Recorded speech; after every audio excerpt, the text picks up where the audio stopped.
Reactor online. Sensors online. Weapons online. All systems nominal.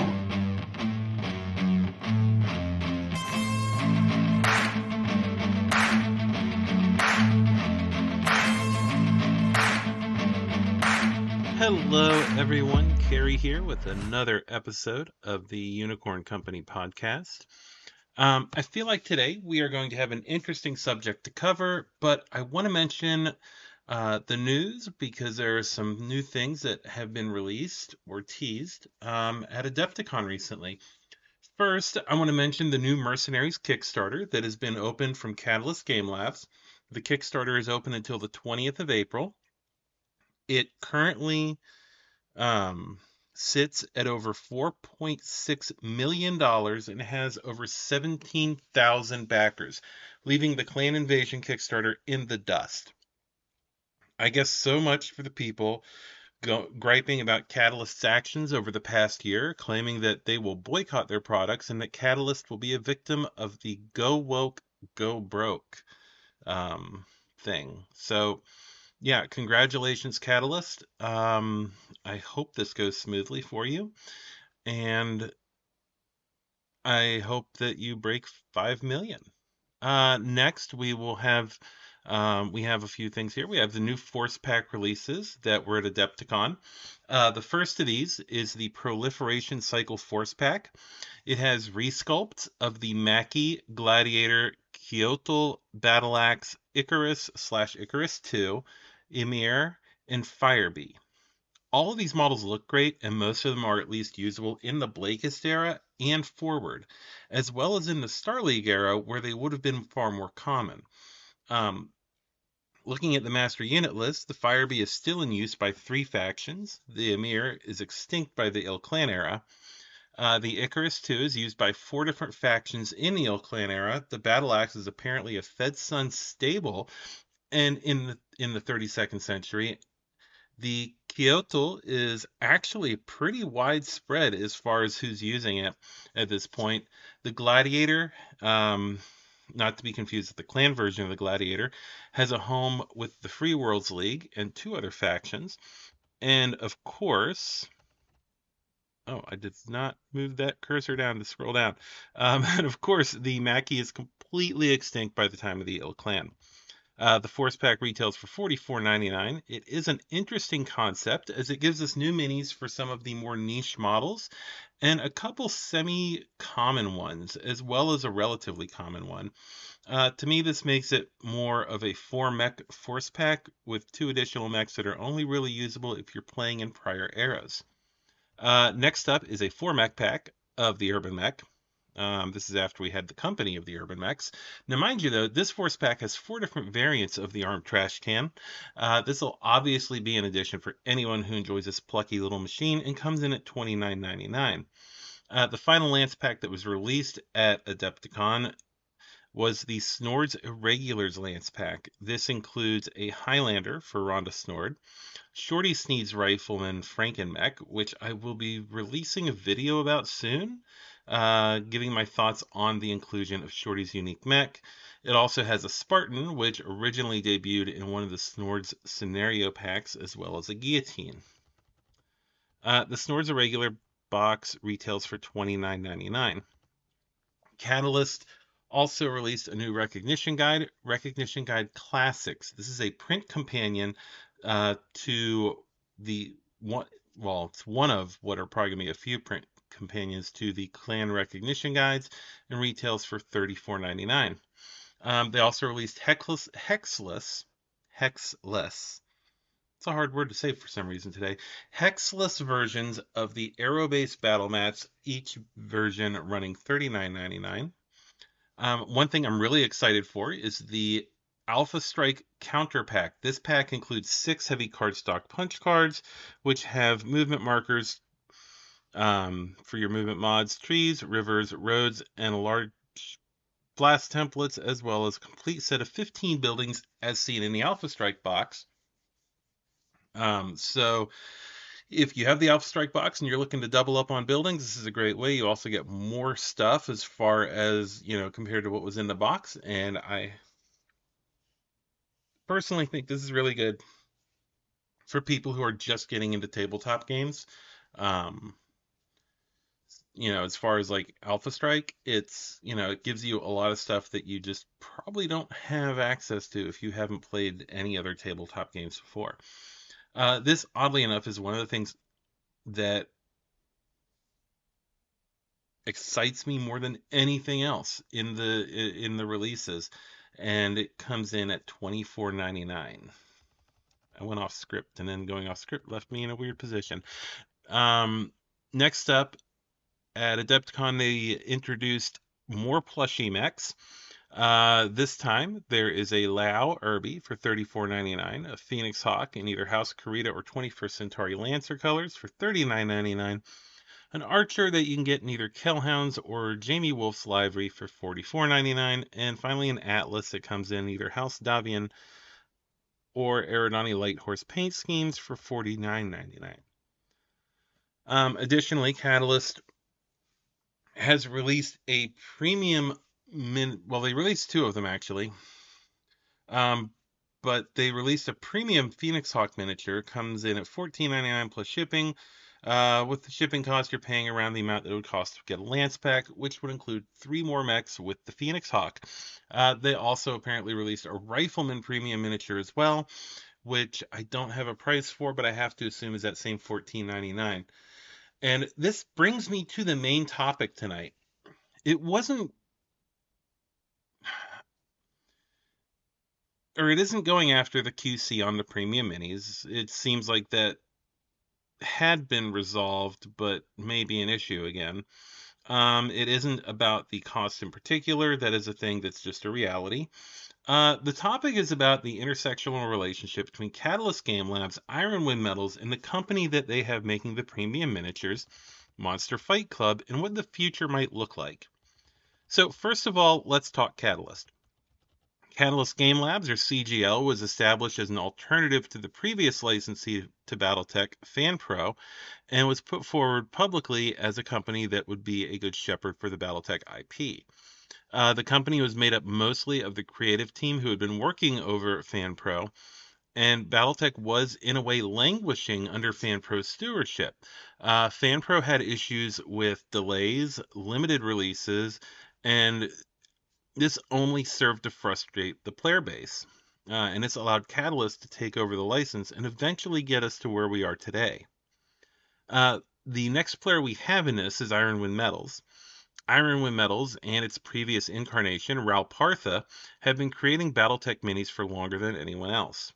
They used to cast in pewter and later switched to a lead-free pewter known as Ralladium.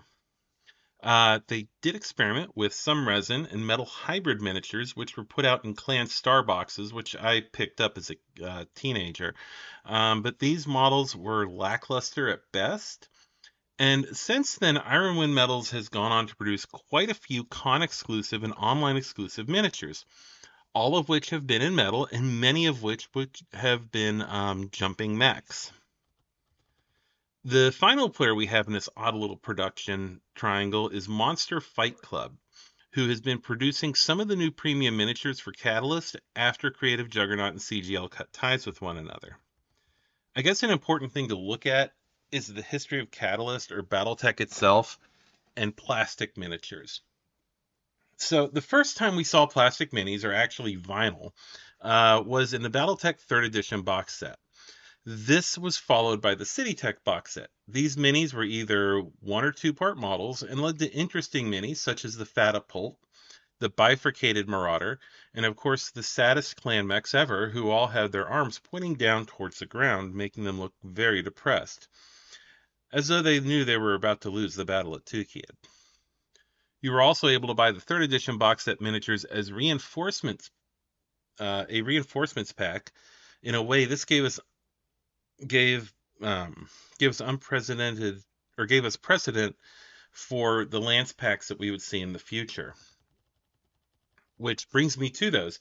The next time we saw those plastic minis was in the box set after Catalyst took over. This one had in it a number of inner sphere mechs with smaller than normal bases, and are based on some of the old metal minis, which had been modified to work as single-piece models. These minis and the range they spawned can be seen as a proto game of armored combat, dipping the toes into the water for the game. The mechs in the box set and the ones in the individual lance packs came with Alpha Strike cards, were one piece, and were done completely in plastic. The lance packs that had been released um, were recreated by Ironwind Metals, the whole thing coming full circle in a way. And as far as I know, they still exist to this day, though I cannot imagine that they are the biggest sellers. The quality of the minis wasn't the best, and while in the 35th anniversary box there were two premium miniatures of a much higher quality, a Battlemaster and a Mad Cat, if I recall correctly, most of what we saw was subpar miniatures that came in the box set and lance packs. I do want to say that these lance packs did come in handy for what can only be described as con fodder. And what I mean by this is that they were wonderful for things such as paint and take events, as well as being painted in a simple paint job that would correspond to the great houses, and then being used in introductory games and events such as the Grinder, where someone may accidentally take one of the minis with them afterward. This brings us to the situation we find with Catalyst and Ironwind now, where Ironwind and its predecessor, Ralpartha, have made minis for the game since 1984, making it the longest professional relationship by a company with the franchise. When Catalyst produced the Lance Packs, it was generally understood that eventually the minis from the Lance Packs would be made in metal by Ironwind Metals. And in fact, they started with minis from the box set, such as the Catapult, and included the ability to make variants, such as the Catapult K2. At first, this looked like it would be a beautiful symbiotic relationship between the two, the merging of plastic and metal. That is until a third company stepped in, Creative Juggernaut. Creative Juggernaut stepped in to make premium miniatures in the new art style for Catalyst. In an ironic twist, after shipping, the majority of these models made by Creative Juggernaut would not only end up... I don't even know what I'm trying to write there.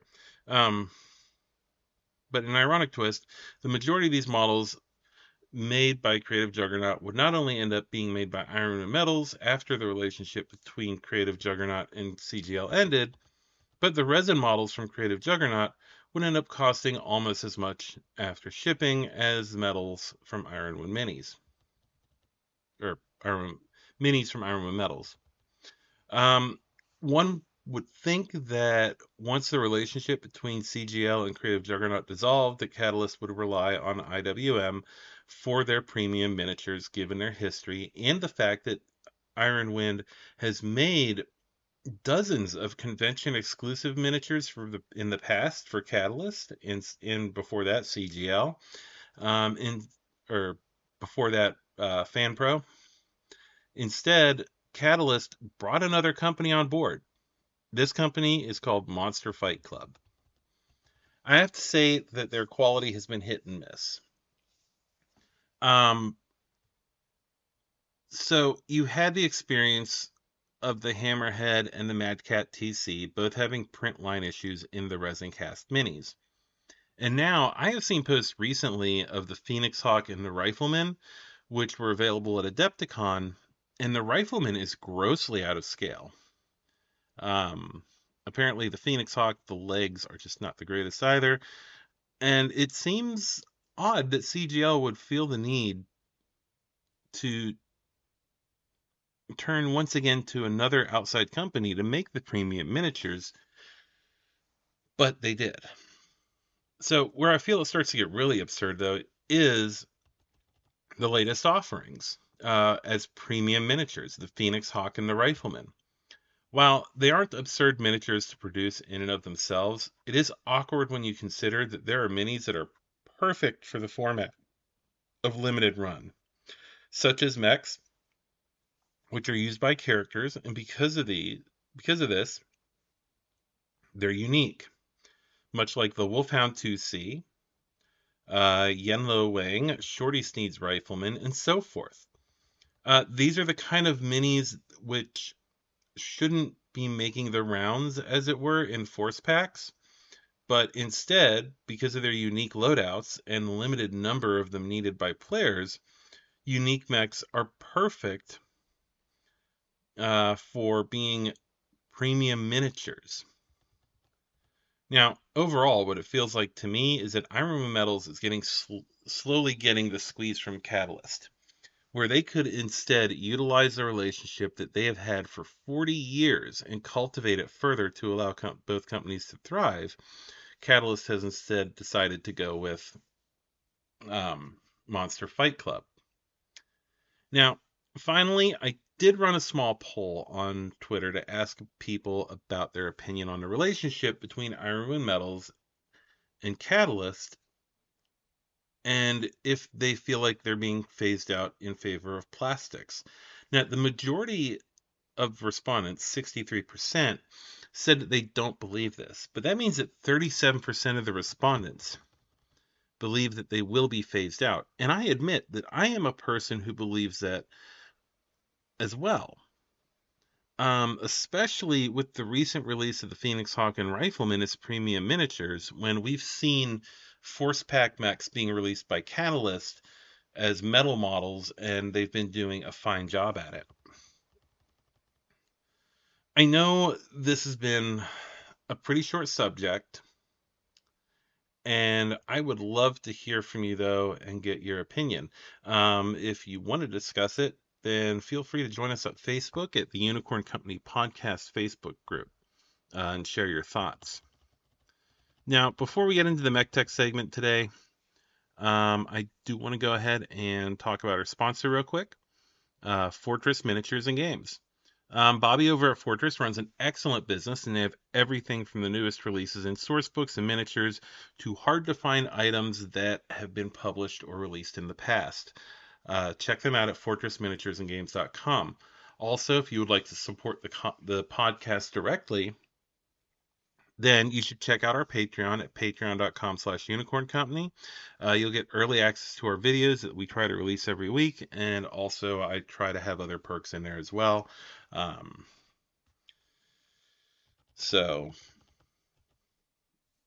that's, I don't know what else to say about it. All right, so today, as far as our MekTek, let's go ahead and get into that. I'm not good at selling myself. So, like I said, if you want to help support it, feel free. And if you need some models, go over to Fortress Miniatures and Games and check them out. So today we'll be talking about the very mech that I mentioned earlier, the Phoenix Hawk. I don't plan on covering every variant, as it is one of the most modified designs in existence, but I will be covering a few, roughly into the Civil War era. Now, just to be clear, we won't be looking at any of the offshoot designs, so we won't be looking at the 2C or any of the offshoots such as the Land Air Mechs or experimental units, which modify what the Phoenix Hawk is at its core. The Phoenix Hawk first gained popularity within the Starleague Defense Force, which tended to field entire units of the same mech. During the Second Reunification War, as well as the Amara coup, as units tended to become more mixed, the Phoenix Hawk found itself to be an able command mech for scout lances composed mostly of stingers and wasps. This trend continued on to the Succession Wars, where the mech found a home and a role as a recon and scout command mech. The baseline Phoenix Hawk is the PXH-1. This mech comes in at 45 tons and is capable of top speeds up to 97.2 kilometers an hour due to its powerful GM 270 fusion engine. The mech's mobility is enhanced with the inclusion of 6 jump jets, allowing it to jump up to 180 meters. And for protection, it carries 8 tons of standard armor and is cooled by 10 standard heat sinks. The mech carries a variety of weapons, making it effective against light mechs, vehicles, and infantry. For anti-infantry work, it has a pair of arm-mounted machine guns, one in each arm. These are paired with a medium laser in each arm as well, and finally, a large laser is mounted in the right arm. This version of the Phoenix Hawk has a battle value of 1,041. Now, let's take a look at a few SLDF variants of the mech. Actually, a few variants, because we have quite a few things to do here. Because there's also quite a few house variants. So let's take a look at a few variants of the mech. These variants are intended for use, either between the houses, or at least 3 of them, or 2 of them, were intended for use by royal units. We're going to start with the PXH-1B. This mech shares its overall appearance with the one, but heavily upgrades the design. By using an extra light engine and an endosteel chassis, it frees up weight to allow for the large laser to be replaced with an extended range particle cannon, and mounts an extended range large laser in the right torso. All the machine gun ammo is mounted in a case protected bay, making the mech easier to salvage and helping to protect the pilot in case of ammunition explosions. And the BV of the 1B is 1512. The Star League had another variant of the mech and upgraded the 1B with the designation 1C. This variant swaps out the ER PPC for a then experimental snub-nose PPC and uses the freed up tonnage to add more armor protection to the mech. It has a BV of 1443. Comstar, having a large number of 1B models in storage, upgraded a design for the Battle of Tukiyid. This model, the 1BC, replaces the ER PPC with an ER large laser and adds a NARC missile beacon to the left arm, with 3 tons of ammo in the left torso, which is protected with case. The machine guns were replaced with flamers in order to make it more effective against battle armor, and the 1BC has a battle value of 1174. Each great house had their own versions of the one, PXH1. House Karita has 2 early versions, the 1K and the 1KK. The 1K is based on the 1, removes all the jump jets in favor of 3 additional heat sinks and 1.5 tons of armor. The 1K also removes the machine guns and replaces them with a single small laser mounted in the mech center torso, as a battle value of 1073. The advanced version of the one, used in the Star League era by House Karita, designated the 1KK, very creative. It does not have a listed battle value, but it swaps out the large laser with an ER large laser, giving it better range capabilities, and carries as secondary weapons a pair of medium lasers. It has a total of 11 double heat sinks to handle the heat payload of all of its weapons. House Davian, however you want to pronounce it, also has a variant of the Phoenix Hawk, the 1D. This model of the Phoenix Hawk removes the machine guns and ammo and replaces them with 2 heat sinks. This makes the mech have a better heat profile while reducing its anti-infantry capabilities, and has a battle value of 1083. Next we get into the Phoenix Hawk PXH-2. From what I can tell from the date given, it looks like it was a Star League variant. It is built for electronic warfare, and it removes the machine guns and adds a Guardian ECM suite and a half ton of armor. The advanced equipment gives it a battle value of 1145 and also makes it immune to ammo explosions, obviously. Next, we have the 2K, which upgrades the weapon in the 1K with an ER large laser in its arm, and a small laser mounted in the center torso with a medium laser added to each side torso. The mech is able to bear this heat load with the use of 12 double heat sinks, and it has 8.5 tons of ferrofibrous armor, and it has a battle value of 1271. House Davian later developed the 3D. This model of the Phoenix Hawk is built on an endosteel chassis and powered by an extra light engine.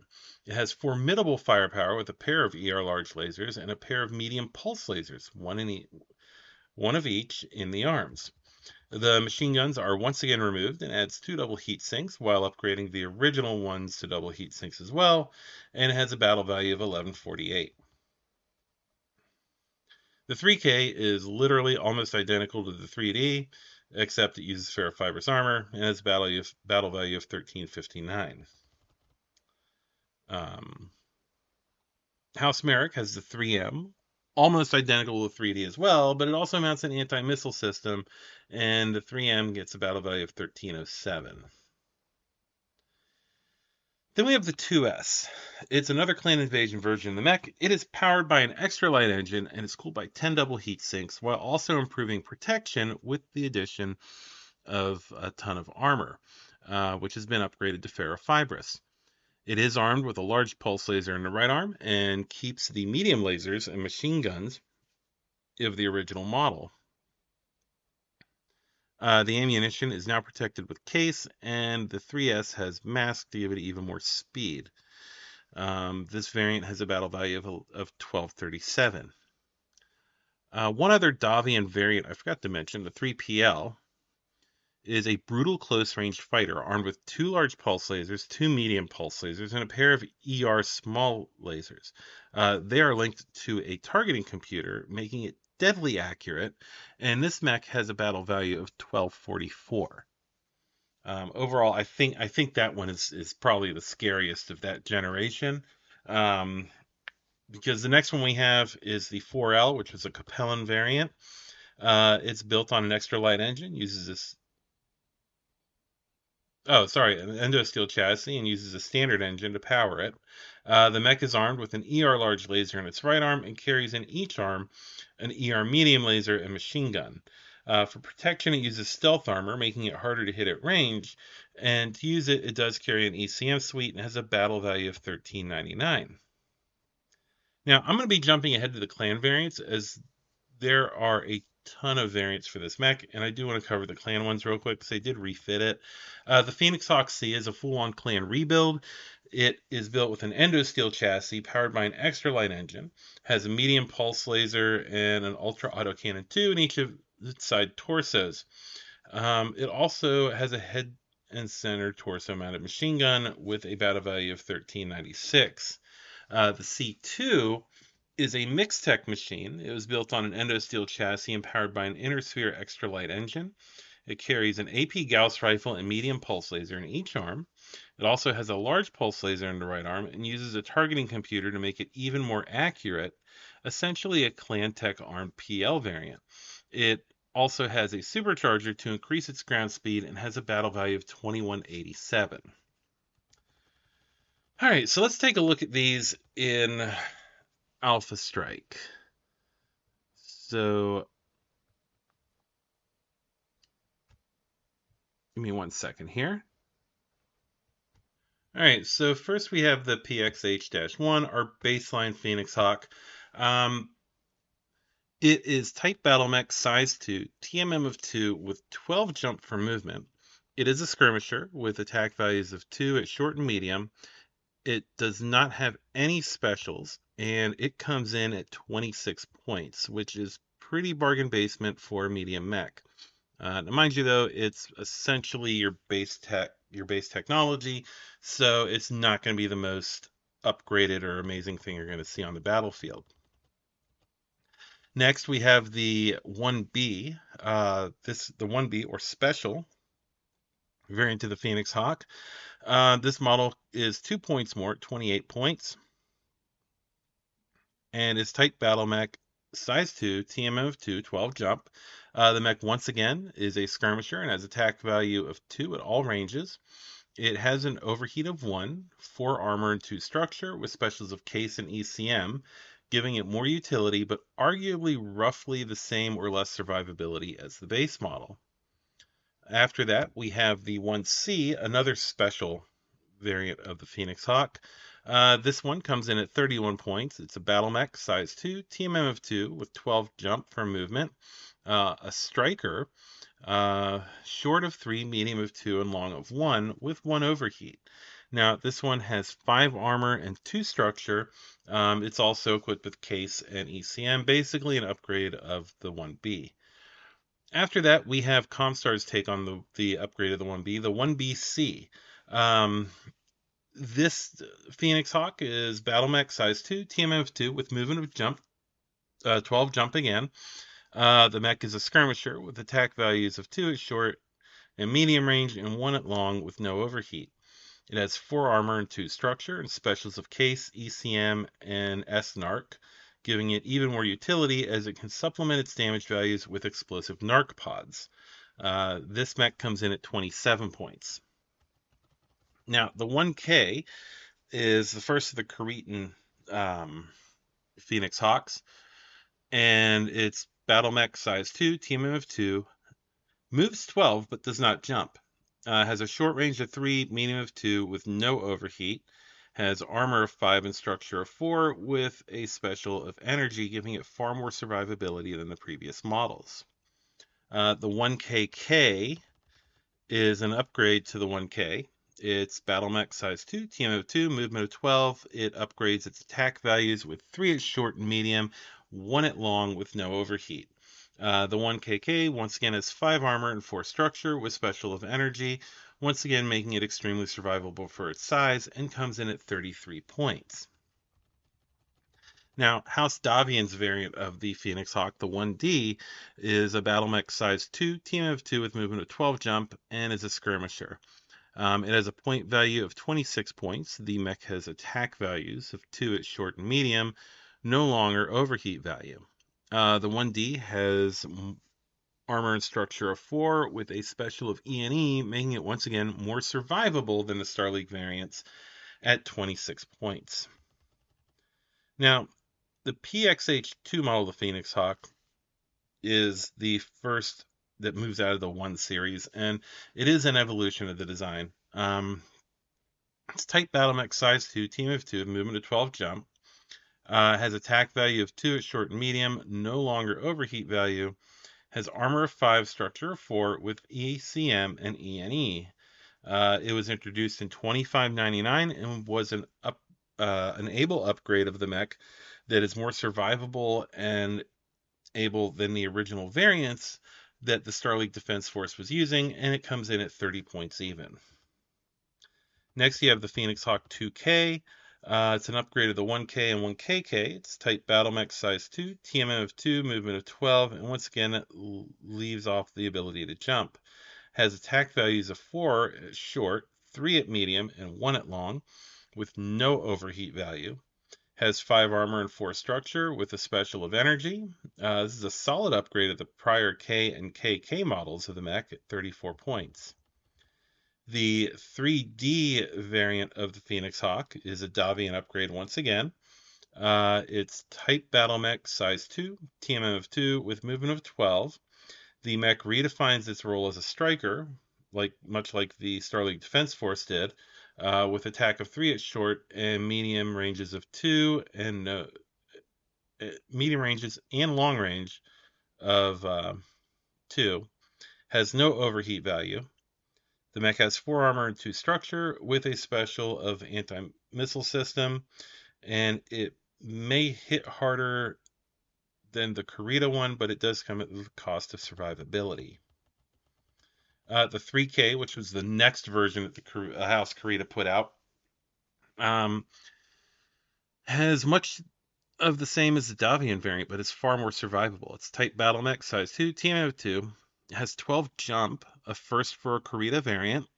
It has short and medium of 3 with a long of 2, no overheat. The mech has 5 armor and 2 structure with a special of energy, and it comes in at 32 points. And of course, you can see here the Phoenix Hawk is getting slightly more deadly with each incarnation. The Merrick variant of the 3M is type Battle Mech size 2, TMM of 2 with 12 jump, and is a striker as well. The mech has damage values of 2 at every range with an overheat of 1. It has 4 armor and 2 structure with specials of case and anti-missile system, making it feel like a compromise between the D and the K variants for 27 points. Now, the 3S is House Steiner's upgrade. It's Battle Mech size 2, TMM of 3, with a movement of 16 and has 12 jumps. So obviously House Steiner was trying to make this thing a little bit faster and more maneuverable. Excuse me. The mech has attack values of 3 at short, 2 at medium, and no longer overheat. It has armor of 5 and structure of 2 with specials of anti-missile system, case, and jump weak 1. This is an interesting model of the mech as it makes it even more maneuverable on the ground at the cost of, it's not as maneuverable in the air, and it has a point value of 37. Then we have what I have to say is probably my favorite of the inner sphere design Phoenix Hawks, and that is the 3PL. This variant is a Davian upgrade of the machine. It's Type Battle Mech, size 2, TMM of 2, with movement of 12. It has attack values of 4 at short and medium, and no overheat or long range. 5 armor and 2 structure with special of energy for 34 points. Now, this one right here, I think, is probably the best version of the Inner Sphere Phoenix Hawk. And as you can see, it's literally, this design is literally getting better and better and better as it goes along. Then we have the 4L, House Layout's first variant of the mech. It's Type Battle Mech, size 2, team of 2, 12 jump, and once again, it's a striker. It has attack values of 2 at short and medium, with 1 at long and no overheat. The mech has armor and structure of 4 each, and has specials of ECM and stealth. The stealth ability makes it much harder to hit as it's moving around at ranges, and it comes in at 35 points. Then we have the clan refits. The first refit is the Phoenix Hawk C. It's Type Battle Mech, size 2, team of 2 with movement of 12. It's a striker with attack values of 3 at short and medium and 1 at long. Has armor of 5 and structure of 2 with a special of case. This variant comes in at 31 points and is a good refit of the design. And yeah, as you can probably tell, looking at it, it's also probably the inspiration for the 2C. Now the C2, which was the second clan refit, of the base design, feels very much like a mix of Steiner and PL variants. It's Type Battle Mech, size 2, TMM of 3 with movement of 16 and 12 jump. It is a striker and has attack values of 4 at short and medium ranges with long of 2 and no overheat. It has armor of 4, a structure of 2 with a special of jump weak 1. It is a good striker for its size and is quite capable. I mean, overall, in Alpha Strike, the Phoenix Hawk is a decently maneuverable mech. In the earlier eras and later eras, it's pretty much average. And you can see its role, like in games in the Succession Wars, where it is a lance commander for recon lances. It moves into more of a harasser striker role in the modern era. So, yeah, I mean, it's good design, and it stood up to the test of time. It's one of those things where, you know, looking at it, you can see as time goes on, it just gets better and better. So, it's pretty much it. I did want to check something real quick. So I'm curious who can use that. Okay, so pretty much nobody that I play. But if you play Wolf's Dragoons, it's available to you. So there is that. I was hoping House Davian would have it so I could pair it up with the PL and Alpha Strike, and just, yeah, that would have been an interesting pairing. So that is it for today. Like I said, if you want to support the podcast, you can go to our sponsor, FortressMiniaturesandGames.com. Tell them that Carrie sent you, or you can go to the podcast or the Patreon if you want to support the podcast directly. And our Patreon is patreon.com/unicorn company. You can donate whatever you'd like to the podcast as a patron, but to be fair, you know, there are a few different patron levels that do get you different rewards. So that is it for today. Y'all have a great day, great evening, great whatever it is where you are. This is Carrie. I'm gonna find my meaning, I can make a change. I wanna play the game. You wanna sink or swim? I'm gonna go down swinging. Look deep within. Get lost in the field, just need a win. I'm going all